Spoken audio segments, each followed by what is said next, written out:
sadly, it's not just one reason. There's a power structure at play, which I think is the biggest issue if we really take a good look at it. And then when you talk about Jermichael, you also have to talk about Natalie, who was disqualified before she even got the paperwork through. But I'll let you... Yeah, I was going to say, there's definitely, I think the thing that's concerning to me about the Melissa Holland thing is her lack of visibility, considering that there are other, so the other candidates that we know, Melissa Holland, we know Sean Jester, who used to work for Andy Harris. Yeah, I worked with him, actually. I worked with him in the past. Wayne King, who's run before and lost his election running against Deshaun. Yeah. And then we have Jermichael Mitchell, and then we have Natalie St. Fard. Mm-hmm. So we have all those other people I'd heard of. Mm-hmm. Regardless of, I don't have a relationship with some of them, but I'm aware of them as, players on the board. Melissa Holland is the only person that I had not heard of prior. Mm-hmm. And that was concerning to me. And speaking to the power structure, just seemed like a move to consolidate. A lot of times, what I've noticed is that there are people being given appointments who lack prior experience. So it's just completely hypocritical, the idea that Jermichael lacks a certain type of experience, and then yet this woman who is nobody even knows, let alone lacks the experience, is then given an appointment. I think that's the part that feels unfair. Same thing with Natalie, an involved community member that I don't have any relationship with her, but I know of her and her work before meeting her. And again, Melissa Holland, no idea. Hello, welcome back once again.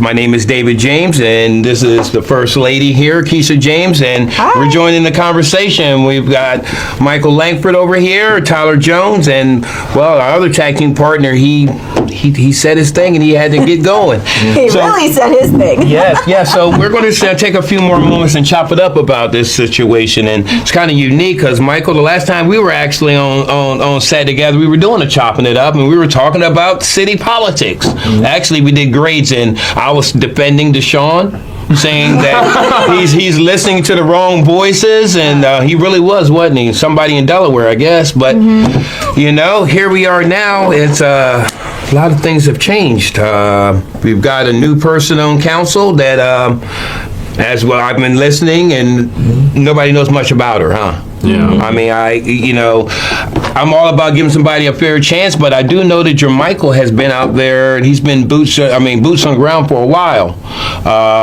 My wife, she's actually has watched this council meeting a couple of times, actually maybe three times, and quite a few times, and still shaking my head, because as a woman, I do think there are too many women on that council, and I think maybe there's too many collaborations. I'm just going by what I see. I think Jermichael was a perfect fit, because he is out there. He's doing stuff for the community. Never heard of this young lady.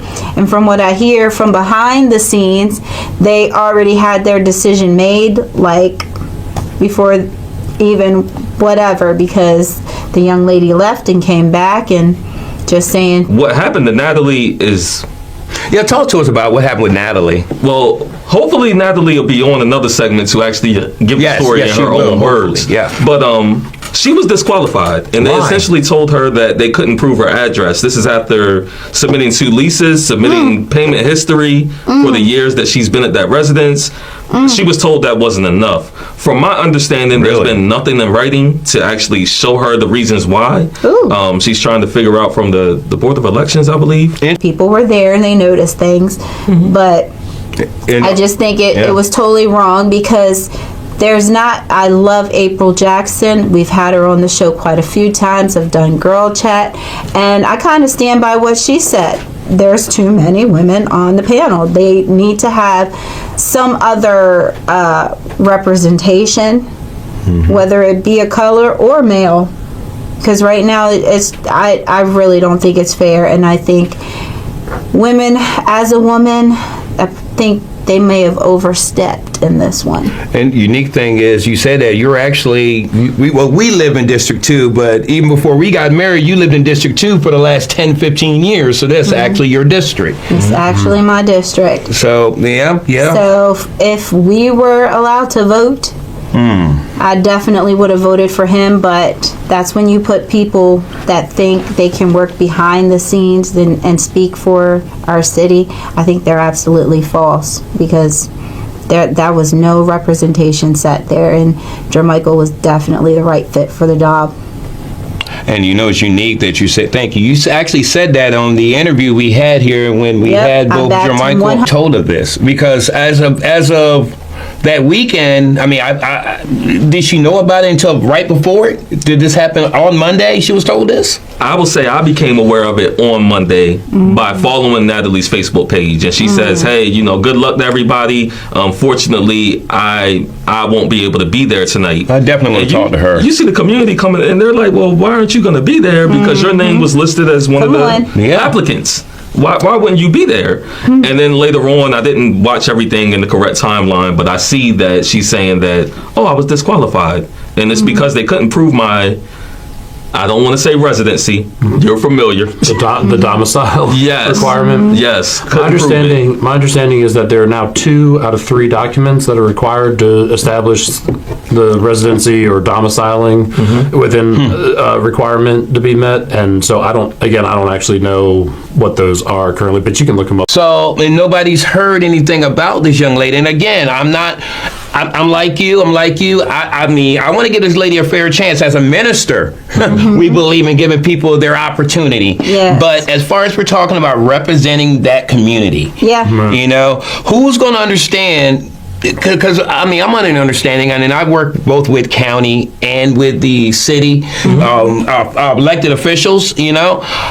It's important that you understand what's going on. Like I heard you talking about James Wynn. Y'all brought up James Wynn earlier, or Colin did. He's a waterman. So he understands the struggle of a waterman. Jermichael, he's out there with the youth. He understands this inner youth problems and situations they have to deal with. He's around people. Matter of fact, a lot of those youth are now the adults living in the houses. He understands that. My question is, and I hear what you said, that she's done all this stuff. Not you. I'm talking about the actual person that picked her. Miss April Jackson is the longest tenured person on that council. Longest tenure. Not only that, and she know what I love about Council Lady Jackson. She does not hide behind the last name Jackson. I ain't talking about Michael. I'm talking about the fact that her dad being Billie Jean Jackson. You're right. She's actually making her own legacy. She's actually got young men like you. There are young women out there also. They're looking at her and said, "Hey, this is what I want to be like." So why shouldn't she be already? This should be a shoe-in for her. Once again, and it goes not by being tenure, followed. so there should be no questions asked. So we'll find that out tonight, right?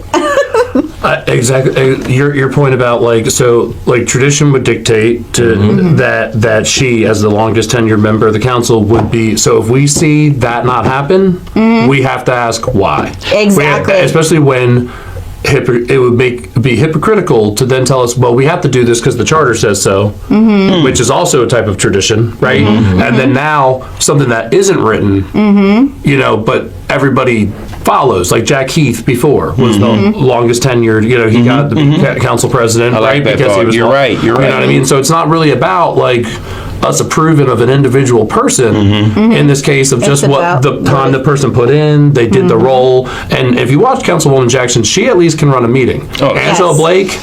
What would you guys suggest to restore public faith, though? Like, we talked about the charter amendment. We talked about possibly April Jackson being the next president. What would you do to restore public faith, especially if you're Michelle Gregory at this stage? Do you continue running that county exec, or do you step back like she did? Well, because we can look at it like a lot of different ways, but if we just stick to building the public faith, what would you have done? Well, I'm glad you asked me that, because number one, if I was running for a county executive, I would actually file before I started raising money. I agree with that. Because you lose the community's respect or them even trusting you when they can't follow the money. You follow the money first and foremost, and when it doesn't make you look good. You know what I'm saying? No. And do we know where the money is now at this point? We don't. Now here's another thing also is, if she wants to try to get the community to trust her again, do a town hall. Let us come on the show. Hey, here's the great thing I know. You need to speak to everybody.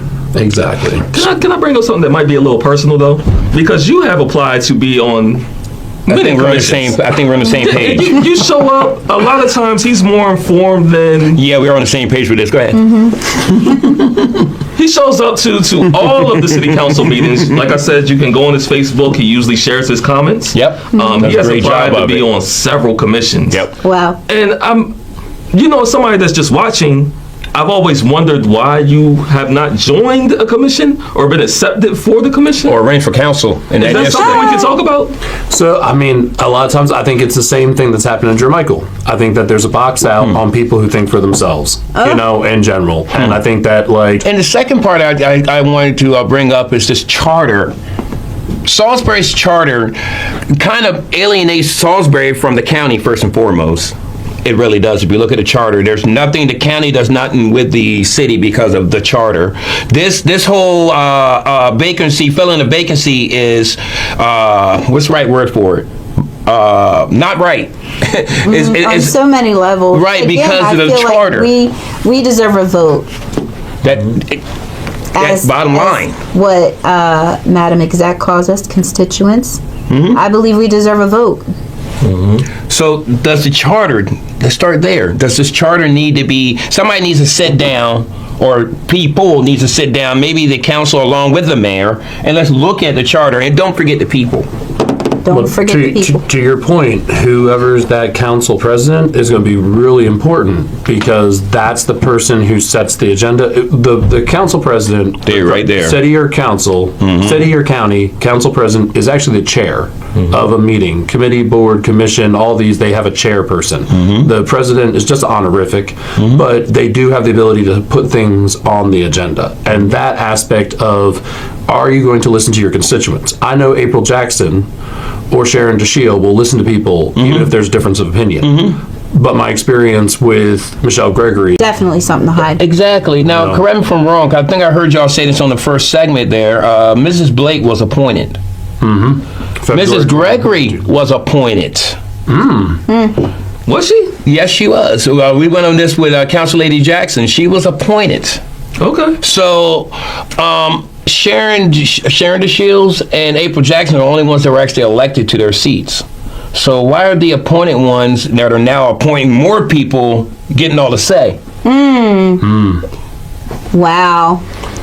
Maybe, Yeah, I know. maybe she was appointed the first time. Right, but no. Well, She that's became what an we mean. incumbent. Like, Yeah, okay. Her But original. that's the maneuver. Like Deshaun was appointed within less than Hey, I 6 forgot about months. that. Deshaun was appointed. I mean, all these people who lacked prior experience were appointed. Megan was appointed Megan was appointed.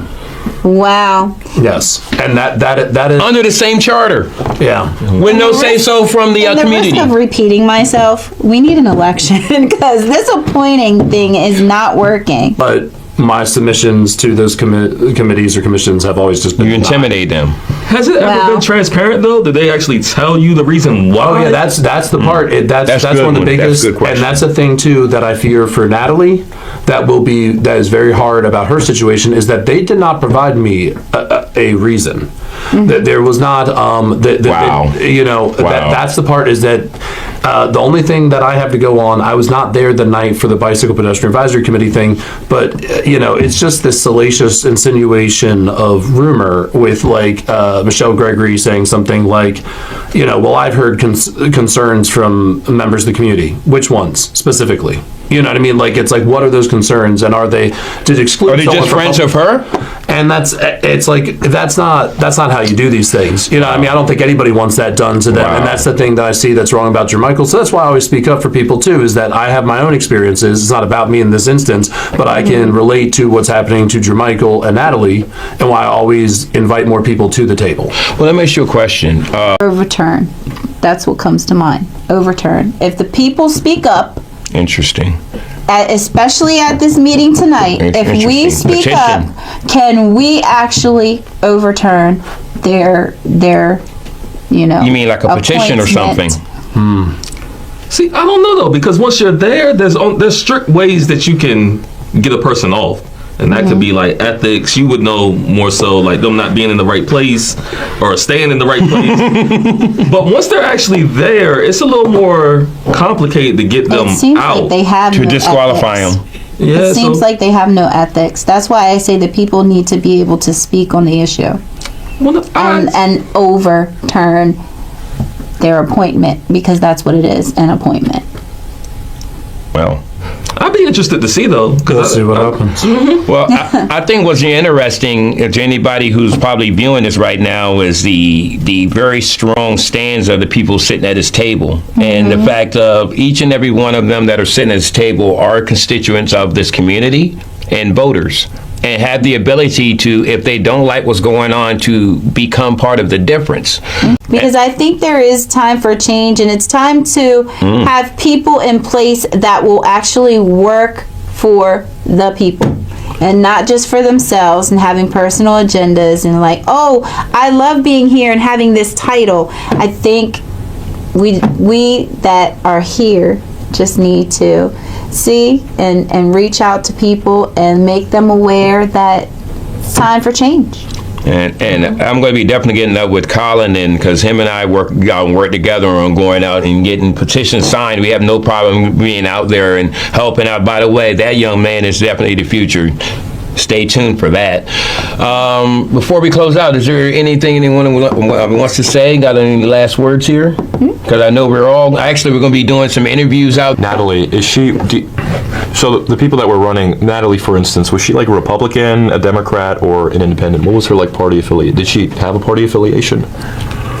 Well, the city elections are nonpartisan, so then it ends up being a thing where people kind of know people's affiliations in general. But again, I don't know Natalie to be able to actually properly speak to it. I mean, I know the issues. I know she's invested in the community, which.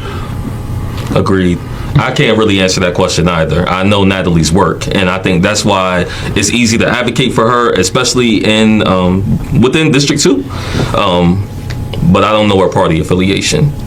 Yeah, I definitely know that there's like partisan bias in all these cases, even in nonpartisan councils, elections, things like that. So I was just curious because, I'm not sure about this Melissa. She may also be nonpartisan, but I definitely know that Michelle Gregory, for instance, and Angela Blake are definitely very much in the Democratic scene. I know Michelle Gregory was trying to run as the county executive only a couple weeks ago before she dropped out, which, who knows why, but, definitely a bent. I think the only Republican on the council currently is what's her name, Sharon DeShields. So, but I also know that Jermichael used to be pretty heavy in the Democratic Party before. He's an independent now too, right? Or is he still a Democrat? Is he still a Democrat? He's still a Democrat. That is part of the issue, right? So it goes deeper than party affiliation, because Jermichael, one of the reasons I believe, not that I can speak for his personal motivations, but one of the arguments I heard after the 2023 mayoral election of disqualification was, when he pointed out rightfully that the Democrats, the people that he's affiliated with as far as a party registration, did not back him. They were like, well, you didn't take the steps, you didn't go through the process. So since then, he has joined the Democratic Central Committee. Who is Melissa Holland? Who is this person? Does anybody know? Somebody willing to step up for the District 2 city council seat, and that's about as far as I can go right now. What looking into what they spoke to was that she has experience in local government. Apparently, I believe that she worked as a like administrative assistant type of position in the county. So there's a person who wasn't elected, isn't involved in the community per se, but has been involved in local government in a minor role. That's my fairest way I think I can put it. Okay. I see. Yeah, I have never heard of her before in my life. I know that there were some very qualified people who did put their names into the slot and their names in the hat, and they were not selected, particularly one of the most popular people who's been on our show many times in the past, Jermichael Mitchell, and he actually did a live stream addressing the situation. Why do you guys think that he was not the one selected to be the person to fill that seat? What is the reason? Do you guys have any thoughts or ideas as to why this wasn't the case?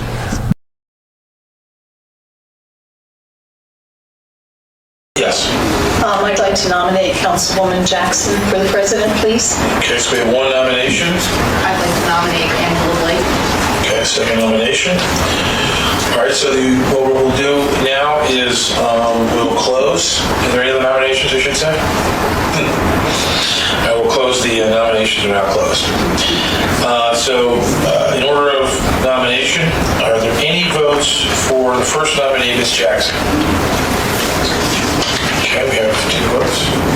We have a third vote. Okay. So we have 2 votes. We don't have a majority at this juncture. Are there any votes for a second nominee? Ms. Jackson. Oh, sorry. Did it twice, I'm sorry. Yeah, are there any votes for the second nominee, Ms. Blake? Seeing 3 votes, I will now turn the meeting over to Mrs. Blake, the new president. Thank you. Good evening, everyone. Good evening. Good evening. Right, ma'am.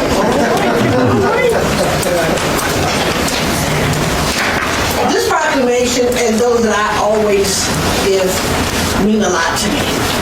When I see young people in the community working, thriving, and doing what should be done to help our communities, it gives me great joy.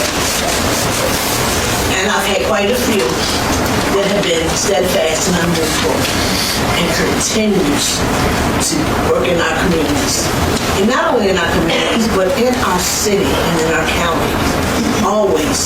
Always moving and shaking. And I love it because I'm a mover and shaker myself, as Mr. James calls me, boots on the ground. But I want to read this proclamation. I have 2. I just have I don't know if this is the whole thing, Jerry. I'll read it in its entirety. I'm going to read this about this. His mission teaches you how to overcome adversities in their personal life and environment. Emphasizing integrity, honor, motivation, Coburn has enabled many to become resilient and confident in themselves. And whereas on a foundation of connection, compassion, and consistency, Coburn and I Am Him have made a positive impact on Salisbury's youth and the community as a whole. And whereas Coburn has created a safe space for the youth to flourish, preparing them for future success within the community by encouraging them to speak positive and dream big. Now, I also have another one, and we have Cherie, a delegate, Cherie 37A. Would you like to read this? David, you're here. Yes. I wouldn't want to read that. It's here, it's a little. Okay. All right. Good evening, everyone. I bring you greetings from the Maryland House of Delegates. I am Delegate Cherie Sample Hughes. So, just based on the fact that snail mail is real, we do have a real citation for you from my office from the House of Delegates. Just to read a little synopsis of it, it reads as thus. Be hereby known to all that sincerest congratulations are offered to Byron Coburn in recognition of your dedication and commitment to the I Am Him program that empowers youth and young adults with social, emotional, and academic needs. Keep up the great work transforming youth, one in the community, one more at a time. Signed on this day, December the 8th, 2025. God bless you and thank you for all that you do because it does make a difference. Our young people need each and every one of us, but they definitely need male mentors. So from my office, State of Maryland, we appreciate all that you do and all for our people. Let's go!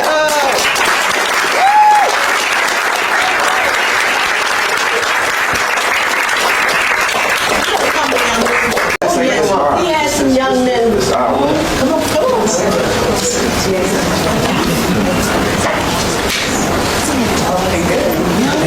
So this ain't all. This ain't all of them. This ain't even half of them. But this award just isn't just mine. This award just isn't mine. It's ours, right? You know, I come from Salisbury. I helped mess this place up a little bit, but nevertheless, I want to invest into the youth. So again, this award, thank you, Mrs. Jackson, for it all. Thank the team, thank the kids, and thank the community. And if y'all need some additional resources, find me on Facebook and we'll get these kids lined up. And thank you guys. I believe that transparency is not just about following the minimum legal requirements. It's about proactively engaging the public to demonstrate that the system is fair and trustworthy. This openness is a critical driver of voter confidence and turnout. Moving forward, I urge the City Council to consider the following. Open access. Ensure that processes for appointments and administrative deliberations are conducted in public whenever legally permissible, explaining clearly when a closed session is necessary and why. Active communication. Improve communication with district. I also want to address what I consider a sham appointment. Nothing personal. Again, like most in the community, I know nothing about Ms. Holland. She might turn out to be a good council person. I hope so for the community. But again, nobody knew the other four candidates. They should have all been sitting right there in public. Every one of them asked the same questions, so the public at least would have an inkling of who wanted to represent them and why. I'm hearing a lot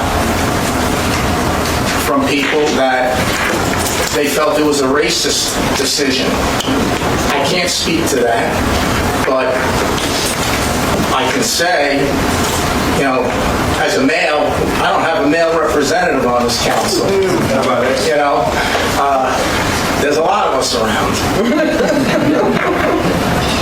Poor mayor. You know, there has to be a procedure to break a tie. I think the charter needs to be addressed so that in the event of a tie, who else but the mayor, another elected official, to make that decision. I don't personally know Mr. Mitchell. I heard him interviewed when he ran for mayor. I was impressed. And for the 2 years I've been attending council meetings, I hear from a lot of people in the community the work he does, how involved he is, and that he would have been a great choice for the people of that community.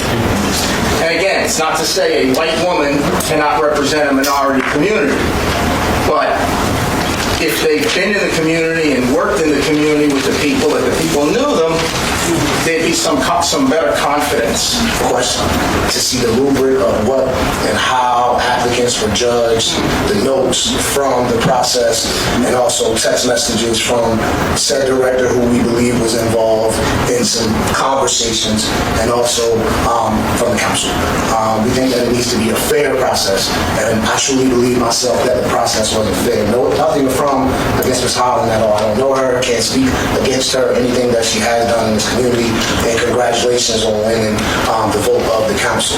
But we truly believe in people having a fair say in the process. And when you say that, having people who don't live in our district speaking for our district and making decisions for our district, when we never see them in our district, it's very difficult to accept. So again, as you said before, the process is flawed.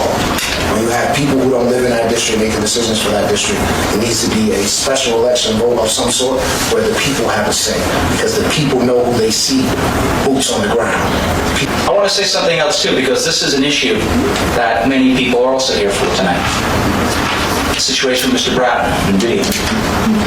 There's a connection, I believe, between that video and what happened to Mr. Mitchell, and frankly what happened to Ms. Natalie St. Farr.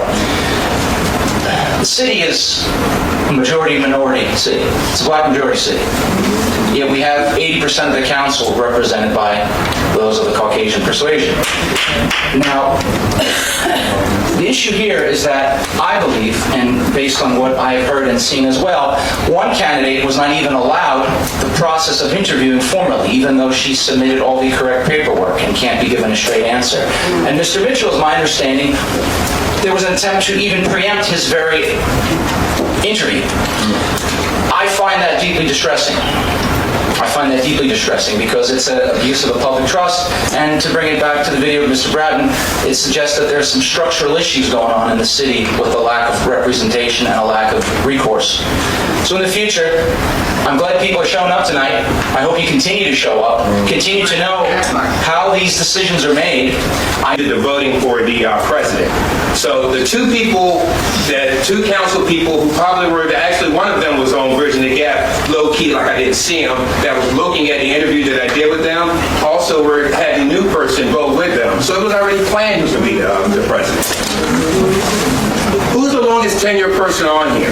Who knows this city more than anybody, actually, no offense, Mayor, than anybody else up here as far as sitting behind one of these desks? That young lady right there.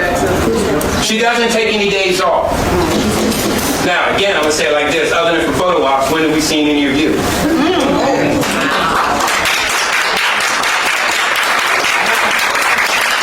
I'm also noticing something else when it comes to size. You need 7 seats.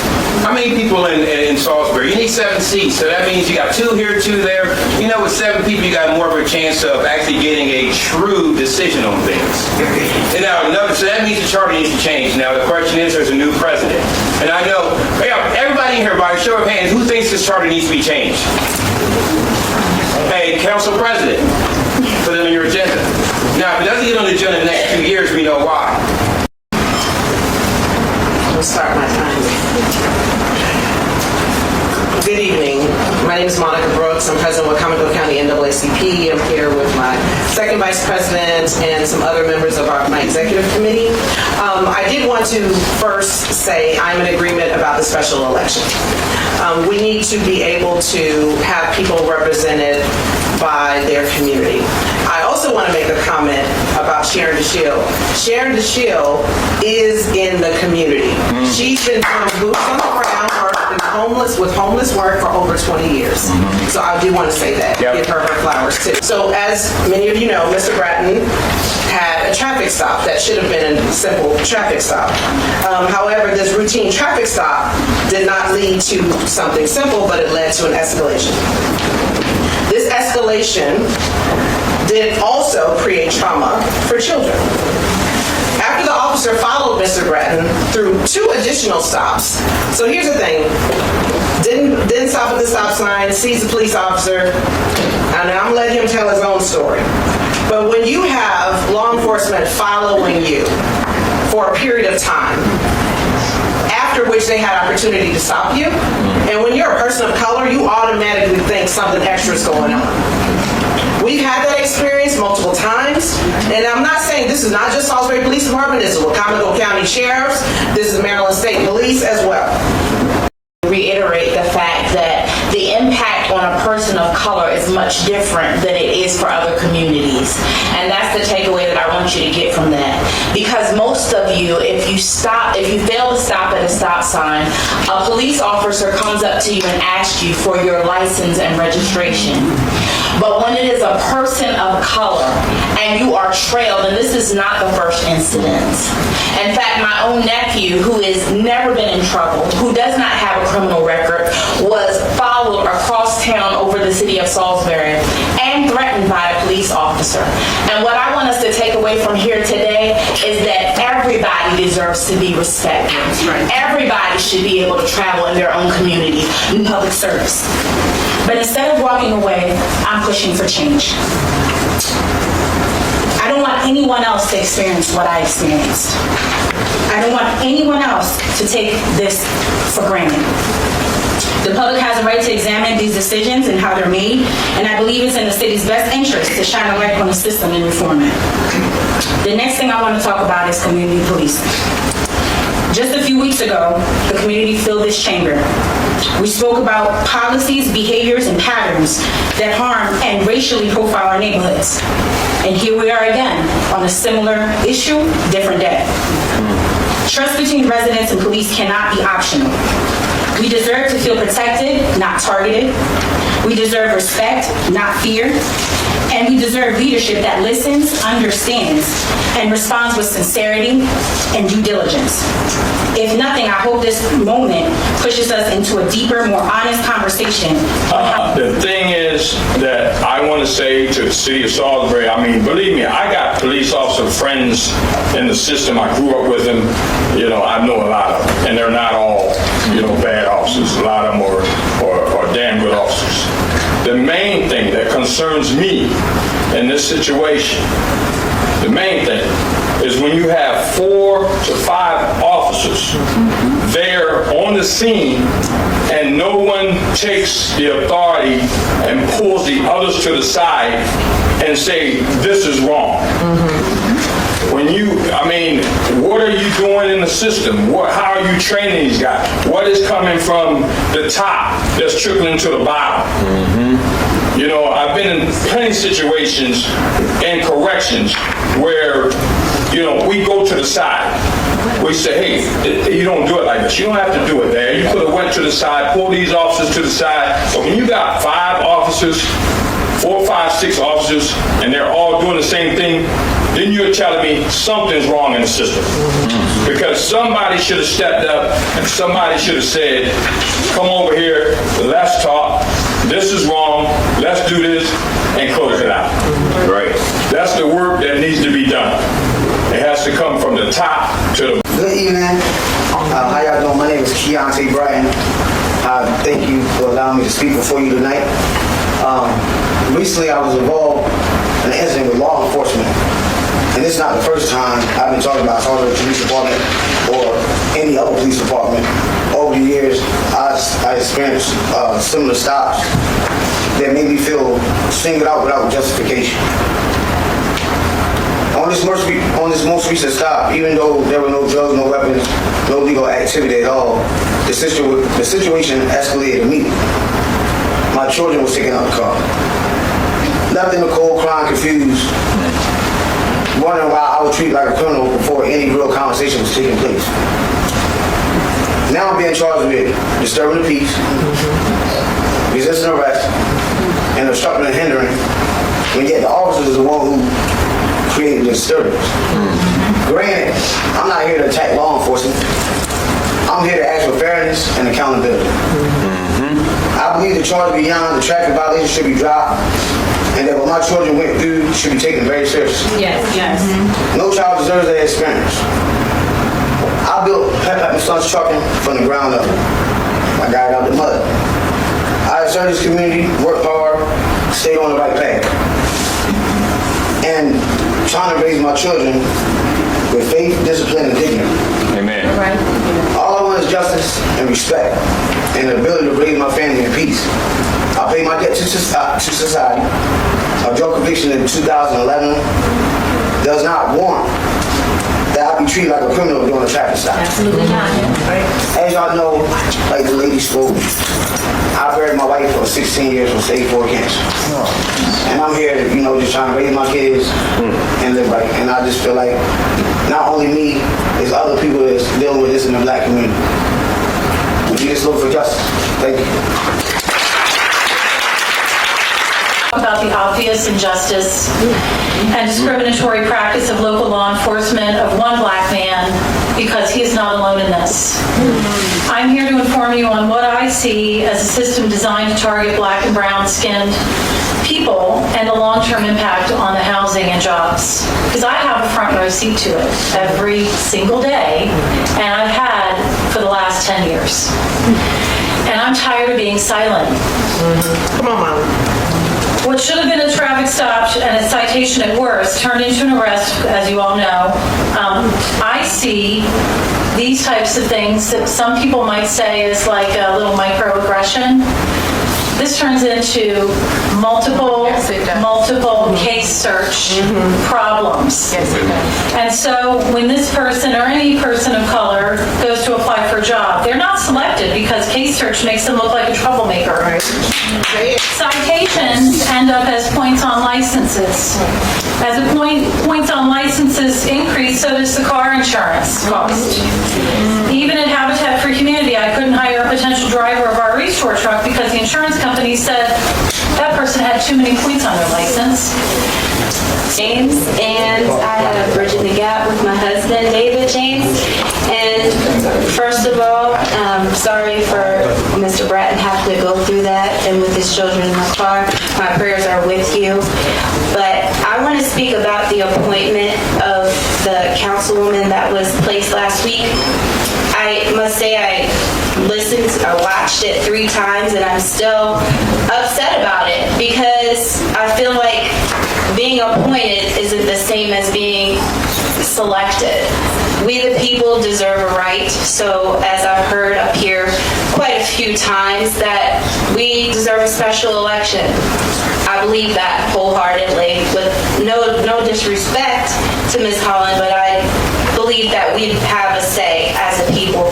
I've owned my home for 10 years in District 2, and I believe that I have the right to have someone represented as a woman of a shade of brown, black in the community. I would like representation.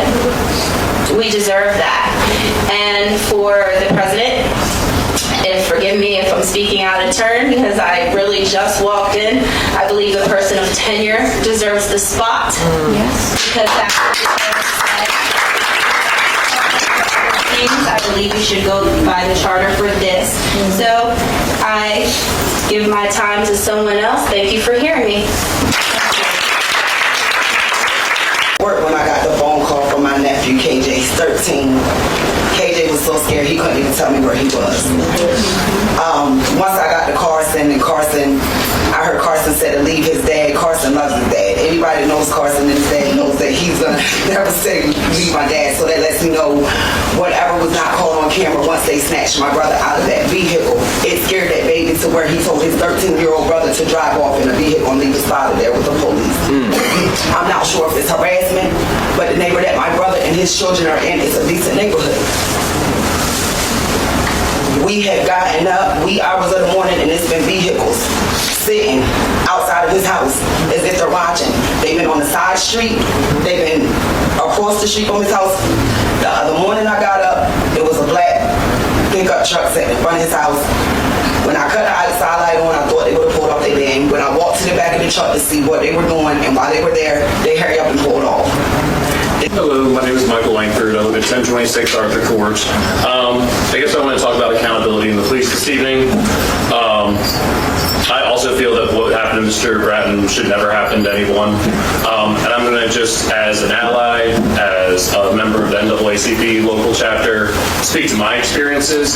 So there's 2 traffic stops that I experienced. There's ones when I'm the only one in the car or I'm with other white folks in the car. And then there's the ones when my black friends are in the car. And it goes completely different. And if you actually have those friends in your house, at your table, in your car, then you'll have those experiences. It's not something that just happens. I've been accused of all kinds of crazy things, and it sometimes has to do with who I'm with. Guilty by association. We have a lot of that as humans. I'm going to speak also to the fact that I'm the property manager of College Park Apartments, an apartment complex in the city. I've had my own. We all need to do whatever role we have, whatever responsibility, whatever is given to each of us. We have to do that role in a way in which we would want others and stand up for others. I'm very proud of so many people speaking tonight for that reason. When I have the police come, I always ask them why they're there on property. Are they there just to serve papers? If I see the sheriff, that's normally what it is. If I see the city police being called, I ask them what they're there for. It depends on the situation, but I have had a situation where a tenant who had priors had left the property after a domestic incident in her apartment. She had let her young son move in. It is hard to find housing. He didn't have a right to be there. They had a squabble, and it grew violent. She left, concerned for her safety and whether or not the police would be fair. I intervened when I saw the police on property. And I had the police being aggressive towards me when I spoke up for the fact that, hey, you should not enter this woman's apartment. And my reasoning is, would you, the officer, would any of us want, when we're not present, when we're the leaseholder, when it's our property. Well, we want someone to go in there. So I'm just trying to do their job the way that I would want people to stand up for me, the way that people have stood up for me at different points in my life. And I think we all need to do that, and I think that's what's really valuable about this evening and hearing from all these different voices, is that it is not incumbent upon one person to make the right decision. It's all of us together. And it is very important, if you're an ally, to use your voice. You think it's uncomfortable for you, try being the person, in that situation that is unfairly targeted. And I just have to say that, that happens all the time. It is not, it's not a rare occurrence. So, thank you. Time getting to see our kids because we are trying to provide a place for our kids to leave. And I'm sitting up here right now, and I've been sitting there the whole time, and I'm looking at some of y'all council members' faces as people talking. You got your face frowned up. Come on, rolling your eyes. Looking at you. And I'm trying to stop. I will be here at every council meeting until I see my district rep walk my community. Walking, because you don't walk it at all. I've never seen you one time in my community. I live in the Church Street area. Never have I seen you in my community. At all. At all. So who you represent? At all. And it needs to stop today. Every representative need to walk their community to see what's going on. What is it?